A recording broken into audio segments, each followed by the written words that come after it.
I'm a nonconformist who only conforms to what I believe is right and fair and just. It makes me laugh to think that this is true, as my Aunt Susan once said. Be it stubbornness or strength of will, I feel what will happen and keep going forward. Although I have been called belligerent as I have fought against other people's viewpoint, the term defiant has come up because I have refused to accept what others say is good to accept. I got to a point where I thought, you know what? God made me a certain way, and I have to find the use for me being this way in the world I exist. Most scenarios, I don't fit in with everyone or anyone, whether I'm the only black person or the only person with the dynamic thought process I have, or the only person in a room with a multitude that is going along with what is being said, and someone says, "Does anyone have a question?" And I'm like, well, yeah. Why exactly are we doing that? Like, dang, dude, why can't you just go along with what is happening as part of some little humdrum training? I can see the look on people's faces, but I just don't believe in doing that. Go along with the get along. If I have a question inside of me, I'm going to ask it, but that's because I found my calling and purpose. What's your calling? See, life is a series of adjustments, and although major big things and adjustments do happen, we can make adjustments not to allow things to pierce us on the inside like they used to, whether it is a mindset about something that gets us angry or gets under our skin. Addressing my positives took me toward my calling, like accepting my ability with words and music, even as a laureate, but I did not give myself value and did not appreciate it. I did not give myself much value, which is why so much stuff got messed up. I thought my life had no relevance at all, and I was just blundering about doing stuff. Who we really are sometimes gets tucked away. It's hard to find the who of what we are and will become, trying to rediscover what we misplaced and lost.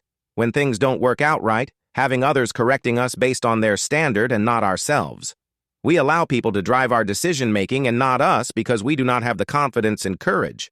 Because if things don't work out, we are told, it will be all our fault, making us more apprehensive of making decisions. Correction, making any decisions, but in time, I believe I grew tired of being the least.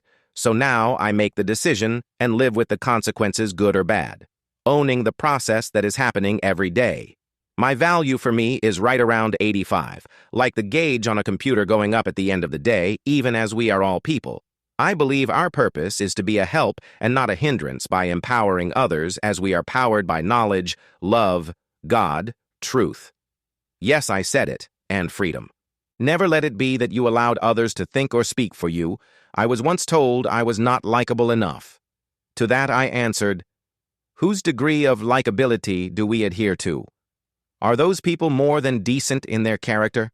The people telling me that regarded going along with things as being a team player, which is in stark contrast to me being a team player by telling the truth of what's happening in the situations we are in. As unassuming as I can say it, I am a fighter with a cause, the plight of freedom.